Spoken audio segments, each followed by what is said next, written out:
আজকে আমরা এইচএসসি ফিজিক্সের ফার্স্ট পেপারের চ্যাপ্টার নাম্বার 10 আদর্শ গ্যাস ও গ্যাসের গতিতত্ত্ব অধ্যায়টা শুরু করতেছি। এই অধ্যায়টা ফার্স্ট পেপারের সব থেকে সহজ অধ্যায়গুলোর মধ্যে একটা। সিকিউ আসার জায়গা খুবই শর্ট, অল্প কিছু জায়গা থেকে সিকিউ আসে, সেইগুলো আমরা করার চেষ্টা করবো এবং খুবই সহজ।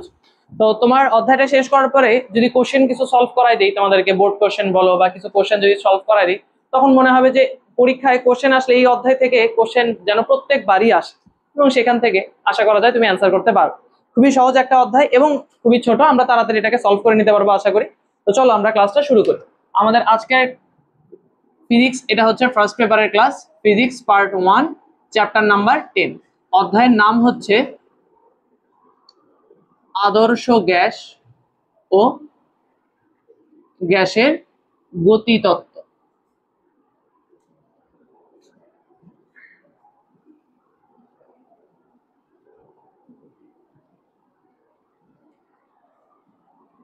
Ideal gas and kinetic energy of kinetic theory of হচ্ছে গ্যাস, এরকম। তো দেখো, এই অধ্যায়টার মতো একই রকম অধ্যায় তোমরা অলরেডি কেমিস্ট্রিতে হয়তো পড়তেছো বা সামনে পড়বা। সম্ভবত চ্যাপ্টার নাম্বার 3 পরিবেশ রসায়ন নামক একটা অধ্যায় আছে, ফার্স্ট পেপারের না সেকেন্ড পেপারের কেমিস্ট্রিতে। সেই অধ্যায়ে তুমি এটা নিয়ে আবারও পড়বা, এখানে যা যা পড়বো ওখানে আরো পড়বা, তো রিভিশন হয়ে যাবে। তার সাথে কিছু জিনিসে ফিজিক্সের সাথে কেমিস্ট্রি একটু মানে সংঘর্ষ হয়, ফিজিক্সের সাথে কেমিস্ট্রির কিছু জায়গায় একটু সংঘর্ষ হয়, মানে ওখানে কিছু জিনিস একরকম বলে, আমরা কিছু জিনিস একরকম বলবো। তবে এটা একটু মাথায় রাখা, ফিজিক্সের জিনিস ফিজিক্সে অ্যাপ্লাই করবা, কেমিস্ট্রির জিনিস কেমিস্ট্রিতে অ্যাপ্লাই করবা, দুটাকে মিল করবা না। তো আমরা প্রথমেই আদর্শ গ্যাস নিয়ে যেহেতু পড়তে চাই, তাহলে আগে জানতে হবে আদর্শ গ্যাসটা কি। যে সকল গ্যাস তিনটা সূত্র মেনে চলে, আদর্শ গ্যাসের তিনটা সূত্র আছে, বয়েলের সূত্র, চার্লসের সূত্র, অ্যাভোগাড্রোর সূত্র বলা যেতে পারে, আবার ওই যে গেল-লুসাকের সূত্র আছে, এগুলা বলা যেতে পারে। যারা এই সকল সূত্র মেনে চলে তাদেরকে আমরা আদর্শ গ্যাস বলবো। তবে বাস্তবে আদর্শ গ্যাসের কোনো অস্তিত্ব নেই, বাস্তবে আদর্শ গ্যাসের কোনো অস্তিত্ব নেই। কথাটা আমরা একটু লিখে ফেলি যে বাস্তবে আদর্শ গ্যাসের কোনো অস্তিত্ব নেই, বাস্তবে আদর্শ গ্যাসের কোনো অস্তিত্ব নেই।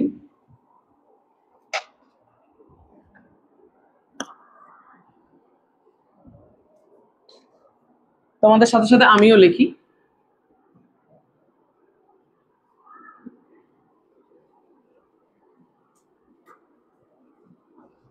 বাস্তবে আদর্শ গ্যাসের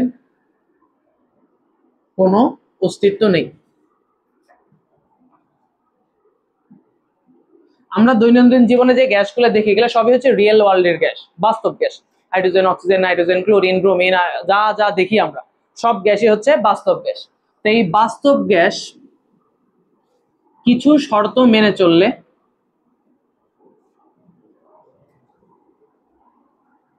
তা আদর্শ গ্যাসের ন্যায় আচরণ করে। বাস্তব গ্যাস কিছু শর্ত মেনে চললে তা আদর্শ গ্যাসের ন্যায় আচরণ করে। আচ্ছা, এখন এই শর্তগুলা কি কি জিনিস, সেগুলো আমরা একটু দেখার চেষ্টা করব যে আদর্শ বাস্তব গ্যাস কোন কোন শর্ত মেনে চললে তা আদর্শ গ্যাসের মতো আচরণ করে। তাহলে এই শর্তাবলী একটু লিখি, তোমাদের বই এটাকে আদর্শ গ্যাসের বৈশিষ্ট্য হিসেবে লেখা আছে, বৈশিষ্ট্য বা তুমি বলতে পারো শর্ত। বই থেকে অবশ্যই বৈশিষ্ট্যগুলো পড়ে নিবা, যেগুলা মেইন বৈশিষ্ট্য, যেগুলা কাজে লাগতে পারে সেগুলো আমি লিখতেছি। আরো অনেকগুলো বৈশিষ্ট্য হয়তো বা বই থেকে পাবা তুমি, সেগুলো একটু পড়ে নিবা। তো প্রথমটা হচ্ছে নিম্ন চাপে ও উচ্চ তাপমাত্রায়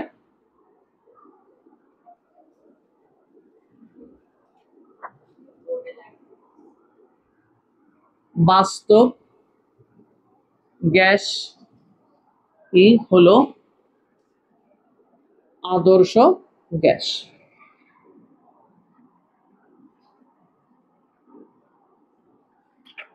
প্রথমটা কি বললাম, নিম্ন চাপে ও উচ্চ তাপমাত্রায় বাস্তব গ্যাসই হলো আদর্শ গ্যাস।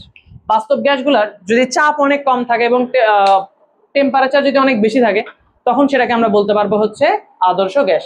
তাহলে বাস্তবে অতি বেশি নিম্নচাপ অর্জন করা যায় না। তা আরো কি আমরা মনে রাখতে পারি, সেটা হচ্ছে আদর্শ গ্যাসের কোনো বিভব শক্তি নেই,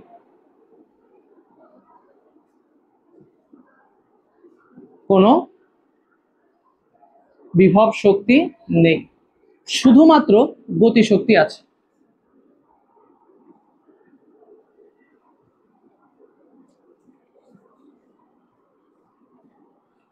তো দেখো, বিভব শক্তি নেই এমন কোনো স্টেট বাস্তবে এক্সিস্ট করে না।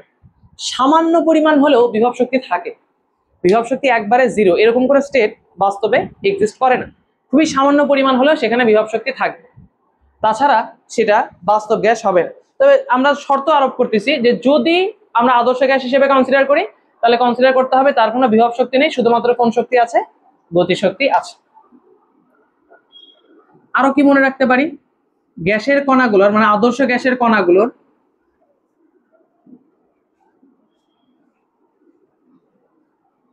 গতি নির্দিষ্ট নয়, মানে তারা ইতস্তত ভাবে ছড়াছড়ি করতে থাকে। পাত্রের ভিতরে যে গ্যাসগুলো থাকে তারা ইতস্তত ভাবে ছড়াছড়ি করতে থাকে, ইতস্তত ভাবে ছড়াছড়ি করতে থাকে, এক একটা এক এক দিকে চলে যাবে। আচ্ছা, তারপরে হচ্ছে আদর্শ গ্যাসের কণাগুলোর মধ্যে কোন রকম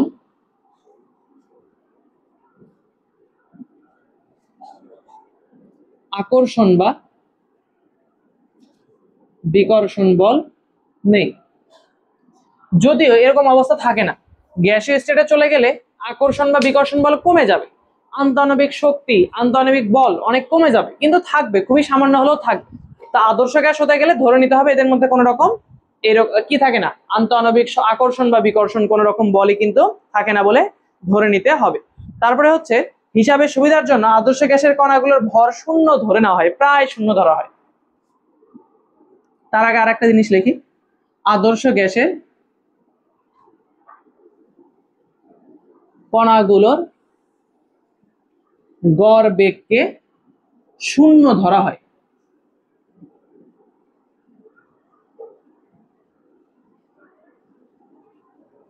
কণাগুলোর গড় বেগকে শূন্য ধরা হয়। এটা কেন ধরা হয় অনুধাবনমূলক প্রশ্ন হিসেবে আসতে পারে, আমরা অধ্যায়ের ভিতরে এটাকে শিখে নিব, সমস্যা নেই। তারপরে হচ্ছে হিসাবের সুবিধার জন্য এর ভর প্রায় শূন্য ধরা হয়, এর ভর প্রায় শূন্য ধরা হয়। অণুগুলোর যে ভর এগুলার প্রায় শূন্য ধরে নেওয়া হয়। তো এই কয়েকটার বাদেও আরো কিছু বৈশিষ্ট্য আমরা বই থেকে পাবো, তো বইয়ের থেকে একটু বৈশিষ্ট্যগুলো পড়বো। বই থেকে বৈশিষ্ট্য যেহেতু পড়বো তার জন্য তোমাদের একটা কাজ আমি বাসায় দিয়ে দিই। আমরা ছোটবেলা থেকে বলছিলাম যে পদার্থ হলো তিন অবস্থা, কঠিন, তরল আর বায়বীয়। তো বায়বীয় অবস্থাটাকে আমরা আরো অনেক নামে চিনে থাকি, অনেকে বলে বাষ্পীয় অবস্থা, অনেকে বলে গ্যাসীয় অবস্থা। তো তোমাদের কাছে প্রশ্ন যেটা হচ্ছে, গ্যাস আর বাষ্প কি একই জিনিস? যদি একই জিনিস হয় তাহলে তো কোনো সমস্যাই নেই, আর যদি আলাদা জিনিস হয় তাহলে এদের মধ্যে পার্থক্যটা কি, এটা তুমি আমাকে সামনের দিনে এসে বলবা, বা এটা তোমরা হচ্ছে আমাকে জানাইতে পারো যে গ্যাস এবং বাষ্প যদি আলাদা হয় তাহলে এর মেইন পার্থক্যটা কি, তোমরা একটু জানাই দিবা আমাকে। তাহলে এবার আমরা গ্যাসীয় পদার্থের চলক নিয়ে পড়বো, যে গ্যাসীয় চলক। গ্যাসীয় পদার্থের হিসাব নিকাশ করার জন্য মোটামুটি তিন ধরনের চলক নিয়ে পড়াশোনা করলেই চলে, যদি আর একটা চলক থাকতে পারে পদার্থের পরিমাণ, ওটা বাদ দিয়ে মেইনলি তিন ধরনের চলক নিয়ে গ্যাসীয় পদার্থের হিসাব নিকাশ হয়। চলক রাশি মোটামুটি তিনটা, চলক রাশি তিনটি, যে তিনটা এর আর একটা ধরা যাইতে পারে, মানে হচ্ছে অণুর সংখ্যা, মোল সংখ্যা ধরা যাইতে পারে পদার্থের পরিমাণ হিসেবে, তো ওটা বাদ দিয়ে যদি ধরি তাহলে আছে হচ্ছে গ্যাসের চাপ, গ্যাসের আয়তন এবং তাপমাত্রা। চাপ, আয়তন এবং তাপমাত্রা। তো দেখো চাপ কি জিনিস, আমরা সাধারণভাবে চাপ বলতে কি বুঝি, কোনো বস্তুর একক ক্ষেত্রফলের উপর লম্বভাবে প্রযুক্ত বলকে বলা হয় চাপ। কোনো বস্তুর ক্ষেত্রফল যদি 1 মিটার স্কয়ার হয় তাহলে তার উপর লম্বভাবে যতটুকু বল প্রয়োগ করা হবে সেটাই হচ্ছে চাপ, ওটা হলো প্রযুক্ত চাপ।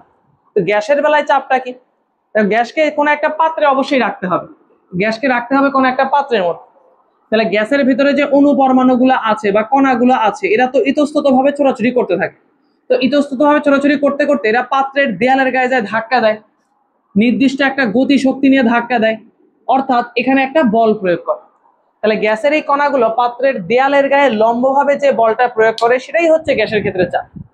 গ্যাসের ক্ষেত্রে চাপ মানে বাইরে থেকে কোনো বল প্রয়োগ করা হবে এমন না, একক ক্ষেত্রফলের উপর লম্বভাবে প্রযুক্ত বল গ্যাসের বেলায় চাপ এরকম না। গ্যাসের যে কণাগুলা এরা হচ্ছে কি করে, ইতস্তত ভাবে ছড়াছড়ি করতে থাকে, ছোটাছুটি করতে থাকলে পাত্রের দেয়ালের গায়ে এরা আবার চায় বল প্রয়োগ করে, তাহলে পাত্রের দেয়ালের গায়ে নির্দিষ্ট একটা গতিশক্তি নিয়ে ধাক্কা দেয়, অর্থাৎ এখানে একটা বল প্রয়োগ করে। এই বলের পরিমাণটাই আসলে হচ্ছে গ্যাসের বেলায় চাপ। তাই গ্যাসের বেলায় চাপটা কি, পাত্রের দেয়ালের গায়ে লম্বভাবে যে বলটা প্রয়োগ করে কে, গ্যাসের এই কণাটা, সেটাই হলো গ্যাসের চাপ। চাপকে আমরা প্রকাশ করি পি দ্বারা।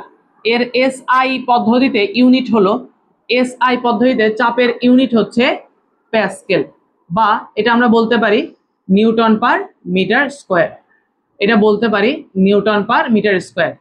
তো তোমরা সিজিএস পদ্ধতিতে একক শিখে থাকবা কেমিস্ট্রিতে, এটার একক হইতে পারে লিটার, এটার একক হইতে পারে সরি অ্যাটমসফিয়ার, লিটার হচ্ছে আয়তনের একক। তো অ্যাটমসফিয়ার থাকলে কিন্তু প্যাসকেলে কনভার্ট করতে হয়, এসআই পদ্ধতিতে কনভার্ট করতে হয়। কনভার্সনটা একটু মনে রাখি, 1 অ্যাটমসফিয়ার সমান 101/325 প্যাসকেল, বা হিসাবে সুবিধার জন্য এটাকে যদি সায়েন্টিফিক করো 1.01 × 10⁵ প্যাসকেল আসবে। তো কোনো কোনো বইয়ে 1.01 এর পরিবর্তে শুধুমাত্র 1 × 10⁵ লেখে। তো 1 × 10⁵ আর শুধু 10⁵ কিন্তু একই। তো কোথাও কোথাও এই 1 অ্যাটমসফিয়ার সমান সমান শুধু 10⁵ প্যাসকেলও লেখা হয়ে থাকে। 1 অ্যাটমসফিয়ার মানে 10⁵ প্যাসকেল। তবে 10⁵ বেশি অ্যাকুরেট না, বেশি অ্যাকুরেট হচ্ছে 101/325, মানে 1,01,325। আরো একটা কনভার্সন একটু শিখে রাখো, 9 10 এ শিখছিলা। 1 অ্যাটমসফিয়ার মানে 76 সেন্টিমিটার পারদস্তম্ভ চাপ, বা এটাকে যদি তুমি সেন্টিমিটারকে যদি মিটার করো 0.76 মিটার এইচজি চাপ, মানে কোন একটা জায়গায় পারদ 76 সেন্টিমিটার উচ্চতার পারদ যে পরিমাণ চাপ দেবে সেটাই হচ্ছে 1 বায়ুমণ্ডলীয় চাপ। বা তুমি বলতে পারো 760 মিলিমিটার এইচজি চাপ।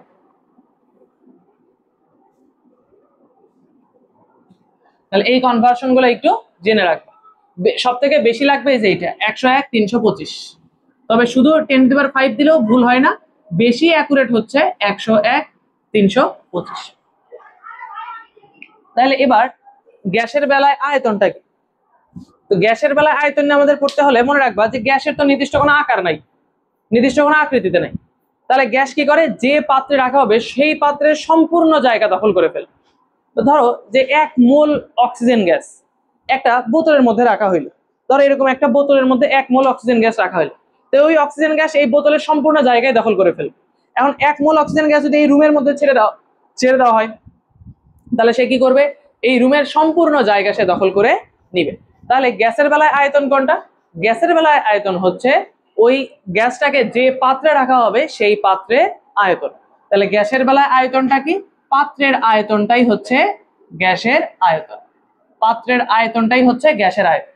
তো এসআই আয়তনকে প্রকাশ করা হয় কি দ্বারা, আয়তনটাকে আমরা প্রকাশ করি ভি দ্বারা।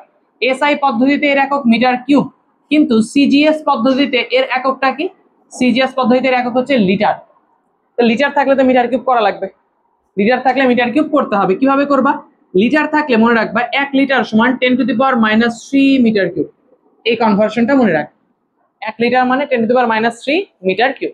তাহলে লিটার থাকলে 10⁻³ দ্বারা গুণ করবা, মিটার কিউব হয়ে যাবে।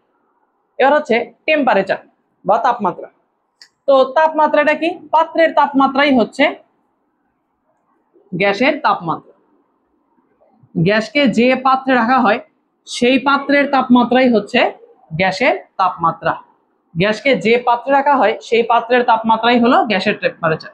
তাহলে সেই তাপমাত্রাটা কত, সেই তাপমাত্রাটা হচ্ছে, ধরো ভালো কথা, এটার প্রকাশটা একটু লিখে রাখি, এটার প্রকাশটা হচ্ছে টি, এটার একক এসআই পদ্ধতিতে এটার একক হচ্ছে কেলভিন।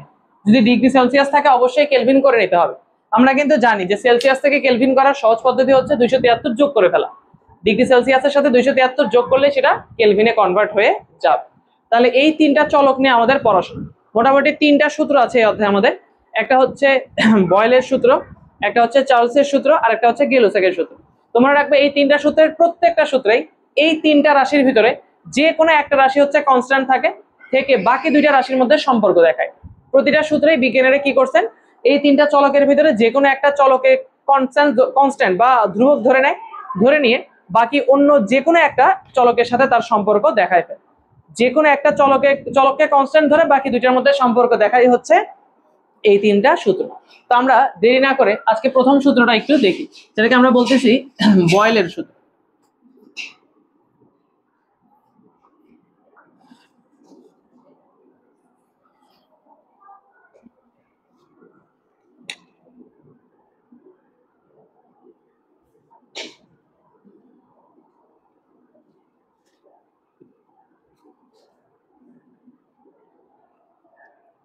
তাহলে প্রতিটা সূত্রে কেউ না কেউ কনস্ট্যান্ট থাকে। বয়েলের সূত্রে কে কনস্ট্যান্ট থাকে? মনে রাখবো, বয়েলের সূত্রে হচ্ছে টেম্পারেচার কনস্ট্যান্ট। বয়েলের সূত্রে কে constant? Temperature, T equals to constant, মানে তাপমাত্রার কোনো পরিবর্তন হবে না। টেম্পারেচার কনস্ট্যান্ট মানে তাপমাত্রার কোনো রকম পরিবর্তন হবে না। তাহলে টেম্পারেচার কনস্ট্যান্ট রেখে সে কার কার মধ্যে সম্পর্ক দেখায়? সে সম্পর্ক দেখাবে হচ্ছে বাকি দুইটা চলক রাশির মধ্যে। বাকি দুইটা চলক রাশিকে, একটা হচ্ছে চাপ আর একটা হলো আয়তন। তিনি বলছেন যে টেম্পারেচার যদি কনস্ট্যান্ট থাকে তাহলে গ্যাসের চাপ তার আয়তনের ব্যস্তানুপাতিক, অর্থাৎ আয়তন যত বেশি হবে চাপ তত কম হবে, আয়তন যত কম হবে চাপ তত বেশি হবে। অর্থাৎ আয়তন বেশি হলে চাপ কম, আর আয়তন কম হলে চাপটা বেশি। শর্তটা কি? শর্তটা হচ্ছে টেম্পারেচার কনস্ট্যান্ট থাকতে হবে, অর্থাৎ তাপমাত্রার কোনো পরিবর্তন হওয়া যাবে না। এই যে টেম্পারেচার কনস্ট্যান্ট রেখে কোনো গ্যাসের উপর যে প্রক্রিয়া চালানো হয়, এই প্রক্রিয়ার আবার একটা বিশেষ নাম আছে, এটাকে সমষ্ণ প্রক্রিয়াও বলা হয়। সমষ্ণ প্রক্রিয়ায় টেম্পারেচার কনস্ট্যান্ট থাকে। সমষ্ণ প্রক্রিয়া মানে টেম্পারেচার কনস্ট্যান্ট, এটা খুবই ধীরে ধীরে সংঘটিত হয়। এই প্রক্রিয়াটা খুবই ধীরে ধীরে সংঘটিত হয়। তাহলে টেম্পারেচার কনস্ট্যান্ট থাকলেও বুঝবো হচ্ছে বয়েলের সূত্রে অ্যাপ্লাই করা যাবে। যদি সমষ্ণ প্রক্রিয়া বলে তাও বুঝবো বয়েলের সূত্রে অ্যাপ্লাই করা যাবে। যদি দেখি ধীরে ধীরে তাও বুঝবো হচ্ছে বয়েলের সূত্রে অ্যাপ্লাই করা যাবে। ধীরে ধীরে কোনো প্রক্রিয়া সংঘটিত হওয়া মানে সেখানকার টেম্পারেচার কনস্ট্যান্ট বলে ধরে নেওয়া যাবে। তাহলে কনস্ট্যান্ট হলে পি আর ভি এর সম্পর্ক হচ্ছে ব্যস্তানুপাতিক। তাহলে আয়তন যত বেশি হবে চাপ তত কম হবে, আয়তন যত কম হবে চাপ তত বেশি হবে। বিষয়টা কেমন? ধরো কোনো একটা গ্যাসের আয়তন তুমি অনেক বাড়াইলা, আয়তন বাড়াইলে খুবই স্বাভাবিক কথা কিন্তু চাপটা বেড়ে যাবে। ধরো এই রুমের ভিতরে আমরা কি করলাম, ধরো 50 জন স্টুডেন্ট বসাইলাম, তাহলে স্টুডেন্টের চাপ কিন্তু রুমে অনেক বেশি হয়ে যাবে। তাহলে চাপ বেশি, তার কারণ রুমের আয়তনটা কম, তাহলে আয়তন যত কম চাপ তত বেশি। এখন এই 50 জনকে যদি একটা অডিটোরিয়ামের মধ্যে নিয়ে যেয়ে ছেড়ে দেয়, তাহলে রুমের আয়তন বেড়ে গেল, তাহলে স্টুডেন্টের প্রেশার কি আর ওই পরিমাণে থাকবে? না, প্রেশার কিন্তু কমে যাবে, প্রেশার কমে যাবে। তাহলে আয়তন বাড়তেছে, প্রেশারটা কমে যাচ্ছে। তাহলে আয়তন যত বাড়ে চাপ তত কমে, আয়তন যত কমে চাপ তত বাড়ে। এবার দেখো এটার একটা ব্যতিক্রমী উদাহরণ দেওয়া হয়। আয়তন বাড়লে যে চাপ কমে, এটার একটা ব্যতিক্রমী উদাহরণ দিই। ধরো এরকম একটা বেলুন আছে, এই বেলুনকে তুমি ফু দিয়ে বেলুনটা ফুলাচ্ছ। আমরা বেলুন ফুলাই না ফু দিয়ে? তো বেলুন ফুলাইলে বেলুন কি আর এরকম থাকবে? বড় হয়ে যাবে না? তাহলে ফু দিয়ে যখন বেলুনটা ফুলাচ্ছ, তাহলে দেখো গ্যাসে এর ভিতরে গ্যাস ইনজেক্ট করা হচ্ছে, গ্যাস প্রবেশ করানো হচ্ছে। গ্যাস প্রবেশ করানোর কারণে বেলুনটা বড় হয়ে গেল। বড় হয়ে গেল মানে কি আয়তনের পরিমাণ বাড়ছে না কমছে? আয়তন বাড়ছে। তো বয়েলের সূত্র অনুসারে আয়তন বাড়লে চাপটা কি হওয়ার কথা? কমার কথা। তুমি বলো তো, বেলুন যত বড় হয় পাত্রের দেয়ালের গায়ে আরো চাপ বেশি প্রয়োগ করে না? মানে বেলুনের ওই পর্দাটা একদম টান টান হয়ে থাকে না, সামান্য একটু টাচ করলে ফেটে যাবে, তাহলে চাপ তো অনেক বেশি হয়ে যাচ্ছে। তাহলে বয়েলের সূত্র অনুসারে আয়তন বাড়লে চাপ কমার কথা, কিন্তু এখানে দেখতেছি কি হচ্ছে, চাপটা বাড়তেছে। তাহলে কেন বয়েলের সূত্র কি খাটতেছে? তাহলে আর বয়েলের সূত্র তো আর খাটতেছে না ভাই, অ্যাপ্লাই করা যাচ্ছে না, তাহলে কি সমস্যা হচ্ছে এখানে? সমস্যাটা কি? তুমি বলতে পারো ভাই টেম্পারেচার হয়তো বা চেঞ্জ হয়েছে। আচ্ছা ঠিক আছে, আমি ধরো এমন একটা রুমে চলে আসলাম যেখানে টেম্পারেচার কন্ট্রোলড, রুমে টেম্পারেচার একদম ফিক্সড, বায়ু একদম সুন্দর মতো কন্ট্রোল করে নির্দিষ্ট একটা টেম্পারেচারে রেখে দেওয়া হয়েছে। তখনও তো বেলুনকে ফুলাইলে একই রকম ঘটনা ঘটবে। তাহলে কি সমস্যা হচ্ছে? পার্থক্যটা কি? মানে বয়েলের সূত্রে কেন খাটতেছে না? তাহলে কি ওর সূত্র ভুল? না, ওর সূত্রে ও আর একটা শর্ত দিয়ে দিছে, সেটা হচ্ছে নির্দিষ্ট ভর হতে হবে। নির্দিষ্ট ভরের গ্যাস। তুমি যখন বাইরে থেকে ফু দিয়ে বেলুনকে ফুলাচ্ছ, তখন বেলুনের ভিতরে বাড়তি গ্যাস প্রবেশ করতেছে না? বেলুনের ভিতরে কি হচ্ছে? বাড়তি গ্যাস প্রবেশ করতেছে। তাহলে বাড়তি গ্যাস প্রবেশ করলে সেই গ্যাসের আলাদা একটা ভর আছে, তাহলে সেই ভর কি আর নির্দিষ্ট থাকলো? ভরের কিন্তু পরিবর্তন হয়ে গেল। তাহলে তুমি বয়েলের সূত্রের শর্তই মেনটেন করলা না, তাহলে বয়েলের সূত্র কি খাটবে? না। বিষয়টা অনেকটা ওইরকম, যে 50 জন স্টুডেন্টকে এই রুমের মধ্যে রাখছিলাম, চাপ বেশি হয়ে গেছে, তাই কি করলাম, অডিটোরিয়ামে নিয়ে গেলাম। অডিটোরিয়ামে সর্বোচ্চ সিট ক্যাপাসিটি ধরো 100 জন, আমি কি করলাম, অডিটোরিয়ামে 150 জন স্টুডেন্ট নিয়ে বসাইলাম। তাহলে কি ওখানে যাওয়ার পরে চাপ কমবে? চাপ কিন্তু কমবে না, চাপ সেই বাড়বেই, আরো চাপ বেড়ে যাবে। তাহলে রুমের আয়তন বাড়ার পরেও চাপ বাড়ছে কেন? তুমি বাইরে থেকে আরো কিছু স্টুডেন্ট ওখানে অ্যাড করছো, তার মানে কি দাঁড়াচ্ছে, ভরের পরিমাণ বেড়ে যাচ্ছে, তাই চাপের পরিমাণ বাড়তেছে। কিন্তু যদি শুধু 50 জন স্টুডেন্টকেই ওই রুমের মধ্যে নিয়ে যে ছেড়ে দেওয়া হইতো যেখানকার ক্যাপাসিটি 100 জন, তখন কিন্তু আর চাপের পরিমাণ এত বেশি হইতো না, তখন চাপের পরিমাণটা কম হয়ে যাইতো। তাহলে তোমাকে যদি বলে বয়েলের সূত্রের বিবৃতিটা লেখো, বই থেকে যদিও পড়ে নিবা, আমি একবার বলে দিচ্ছি, নিজের মতো বানাতে পারবা। তাহলে দেখো এখানে যা যা আছে বানাবা। তাপমাত্রা স্থির থাকলে নির্দিষ্ট ভরের গ্যাসের আয়তন চাপের ব্যস্তানুপাতিক। ক্লিয়ার? তাপমাত্রা যদি স্থির থাকে, স্থির তাপমাত্রা মানে কি? তাপমাত্রার কোনো পরিবর্তন হবে না। নির্দিষ্ট ভরের কোনো গ্যাসের আয়তন চাপের ব্যস্তানুপাতিক, তার মানে আয়তন যত বাড়বে চাপ তত কমবে, আয়তন যত কমবে চাপ তত বাড়বে। এখন দেখো, এখান থেকে আমরা যদি একটু সমানুপাতিক চিহ্নটা তুলতে চাই, তাহলে অবশ্যই একটা কনস্ট্যান্ট আনতে হবে, ইন্টু 1/v। তাহলে আমরা কি লিখতে পারি না, PV equals to constant. PV equals যদি কনস্ট্যান্ট হয়, তার মানে কি দাঁড়াবে, P1 V1 equals to P2 V2। এখন এই কনস্ট্যান্টের নির্দিষ্ট কোনো মান কিন্তু নাই, এক এক টেম্পারেচারের জন্য এই কনস্ট্যান্টের মানটা এক এক রকম। ধরো তাপমাত্রা যদি 20 ডিগ্রি সেলসিয়াস হয়, তখন চাপ এবং আয়তনের যে গুণফলটা পাবা, তাপমাত্রা 40 ডিগ্রি সেলসিয়াস হলে তাপ এবং আয়তনের গুণফল কিন্তু সেম পাবা না। সরি, তাপ বলতেছি, চাপ এবং আয়তন। তাপমাত্রা 30 ডিগ্রি সেলসিয়াস হলে চাপ এবং আয়তনের যে গুণফল পাবা, তাপমাত্রা 40 ডিগ্রি সেলসিয়াস হলে অবশ্যই চাপ এবং আয়তনের সেই গুণফলটা পাবা না। তাহলে এক এক টেম্পারেচারের জন্য কনস্ট্যান্টের মানটা এক এক রকম। এই কারণে আমরা এই কনস্ট্যান্টের নির্দিষ্ট কোনো মান দেই না। তো ম্যাথ করার জন্য এই সূত্রটা আসলে কিভাবে আসে, আমরা 9-10-এ গ্যালিলিওর পরন্ত বস্তুর সূত্রে অ্যাপ্লাই করছিলাম। তো ওখানে এরকম ছিল যে H সমানুপাতিক T স্কয়ার, তার মানে আসতো H/T square equals to constant. তখন ম্যাথ করতাম হচ্ছে H1/T1 square, H2/T2 square equals to H3/T3 square equals to H4/T4 square equals to dot dot dot constant. তো ম্যাথ করার জন্য যখন দুইটা অংশের তুলনা করতে হতো, তখন শুধুমাত্র এই সামনের অংশ নিতাম। তো এখানেও একইভাবে তাই আসছে।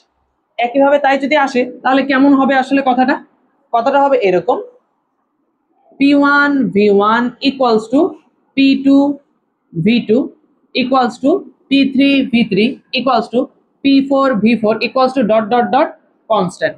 মানে যতবারই তুমি নির্দিষ্ট একটা টেম্পারেচারে চাপ এবং আয়তনকে গুণ করবা, তাদের অনুপাতে একটা নির্দিষ্ট সংখ্যাই আসবে। এই জন্য আমরা বলতেছি P1 V1 equals to P2 V2। এটাই হচ্ছে গাণিতিক অংশ, যেখান থেকে আমাদের ম্যাথ করতে হবে। তাহলে ছোট্ট একটা ম্যাথ করে ফেলি। ধরো আমরা বললাম, আচ্ছা এরকম লিখি, সমষ্ণ প্রক্রিয়া লিখি।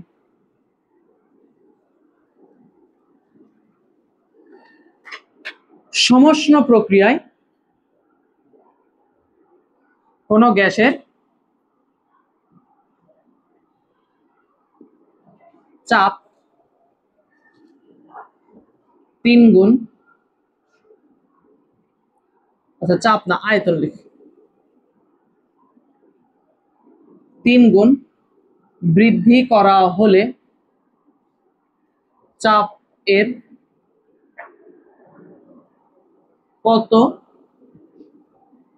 শতাংশ পরিবর্তন হবে। সমষ্ণ প্রক্রিয়ায় কোন গ্যাসের আয়তন 3 গুণ বৃদ্ধি করা হলে চাপের কত শতাংশ পরিবর্তন হবে। এগুলো হচ্ছে এমসিকিউ টাইপ কোশ্চেন। তাহলে দেখো এখানে কি বলা হয়েছে, সমষ্ণ প্রক্রিয়া। তাহলে সমষ্ণ প্রক্রিয়া মানে টেম্পারেচার কনস্ট্যান্ট, আর টেম্পারেচার যদি কনস্ট্যান্ট হয়, তাহলে সেখানে অবশ্যই বয়েলের সূত্র অ্যাপ্লিকেবল। তাহলে বয়েলের সূত্র অনুসারে আমরা কি লিখতেছি, P1 V1 equals to P2 V2। প্রথমে হচ্ছে একদম সিকিউ আকারে কিভাবে করবো সেটা দেখাই, তারপরে এমসিকিউর জন্য কিভাবে আমরা এটা অতি দ্রুত করতে পারবো সেটা একটু দেখব। তাহলে দেখো, সমষ্ণ প্রক্রিয়ায় P1 V1 equals to P2 V2। এখন দেখি, প্রথমে গ্যাসের হচ্ছে চাপ কত সেটা দেওয়া নাই, পরবর্তী অবস্থায় চাপ কত হবে সেটা বের করতে বলছে। তো বলছে আয়তন 3 গুণ বৃদ্ধি করা হলো, আয়তন 3 গুণ বৃদ্ধি করা হয়েছে। তাহলে বলো তো পরবর্তী অবস্থার আয়তন কি হবে, আগের আয়তনের 3 গুণ, বসাই দিলেই হয়ে যাবে। না, এখানেই ছোট্ট ভুলটা অনেকে করে।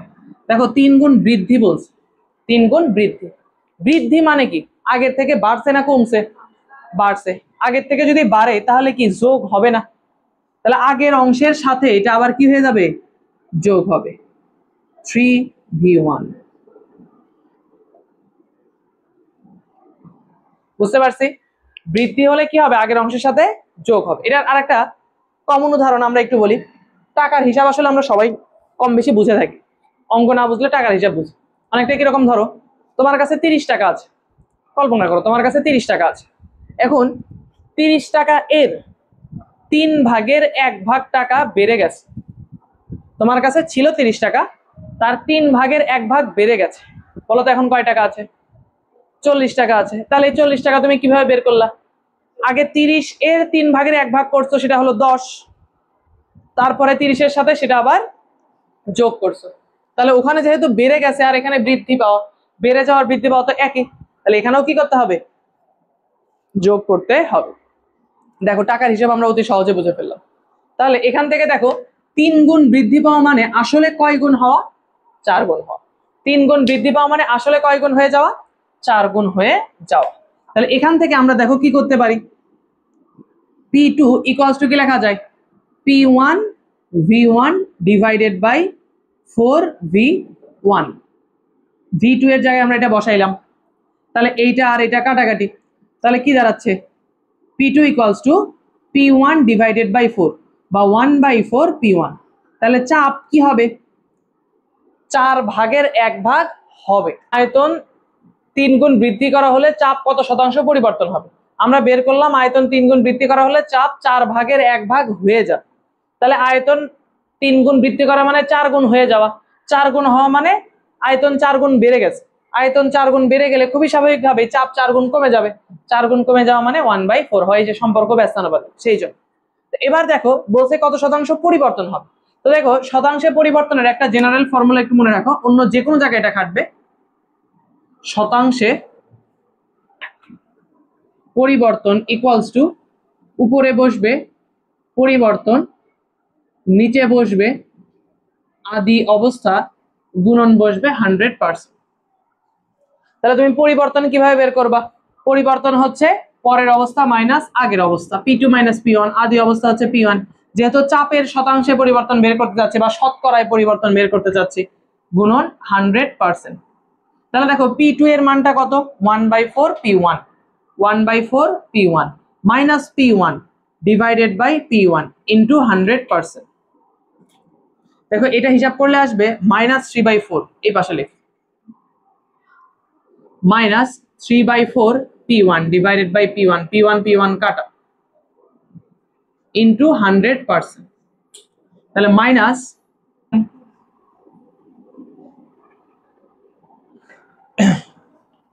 75%। তাহলে আয়তন যদি 3 গুণ বৃদ্ধি করা হয় চাপ 75% কমে যাবে। এই মাইনাস কি বোঝায়, এই মাইনাস বোঝায় হচ্ছে হ্রাস। বুঝতে পারছি? যদি বলতো শুধু কতটুকু পরিবর্তন হবে, শতাংশ যদি না বলতো, তাহলে কি আর P1 দ্বারা ভাগ হইতো না, 100 দ্বারাও গুণ হইতো না। তাহলে আসতে হচ্ছে ওই যে 3/4 মানে 0.25 গুণ, এত গুণ কমে যাবে। ওই যে 1/4 এত গুণ হচ্ছে হবে, হয়ে যাওয়ার কমে যাওয়া কিন্তু আলাদা। কমে যাওয়া বললে কতটুকু কমে যায় বলতে চাইলে বিয়োগ করতে হবে। আর ওই বারবার বলতেছি পরিবর্তন যদি পজিটিভ হয় তাহলে বৃদ্ধি, পরিবর্তন যদি নেগেটিভ হয় তাহলে হবে হচ্ছে হ্রাস। তাহলে কত শতাংশ পরিবর্তন হবে এটা আমরা অতি সহজেই বুঝে ফেলছি। তাহলে চলো এটাকে আমরা আরো সহজে কিভাবে করতে পারি। সিকিউ এর জন্য তো এইভাবে পুরোটা করতে হবে, এমসিকিউর জন্য এত চিন্তা করলে সমস্যা। কি দেখবা যে আয়তন 3 গুণ বৃদ্ধি, 3 গুণ বৃদ্ধি মানে আয়তন হয়ে যাবে কয় গুণ, 4 গুণ।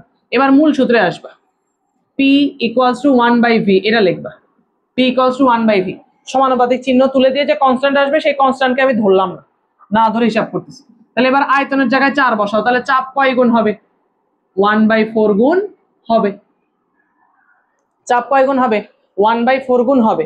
যদি বলে কতটুকু পরিবর্তন, তাহলে ডেল পি বললে এই 1 থেকে এই সংখ্যাটা বাদ দিয়ে দিবা, 1/4 মাইনাস 1 বাদ দিয়ে দিবা, 1 আরো বিয়োগ করে দিবা, বিয়োগ করলে দেখবা কত আসে 3/4, কিন্তু সামনে একটা মাইনাস, এই মাইনাস দ্বারা কি বোঝাচ্ছে, হ্রাস। কতটুকু হ্রাস পাচ্ছে, 4 ভাগের 3 ভাগ মানে 75% হ্রাস পাচ্ছে। যদি শতকরায় করতে চাও তাহলে গুণন দিয়ে দিবা খালি 100%, যদি শতকরায় বলে তাহলে 100% দিয়ে গুণ দিবা, যদি না বলে তাহলে গুণ দেওয়ার দরকার নাই।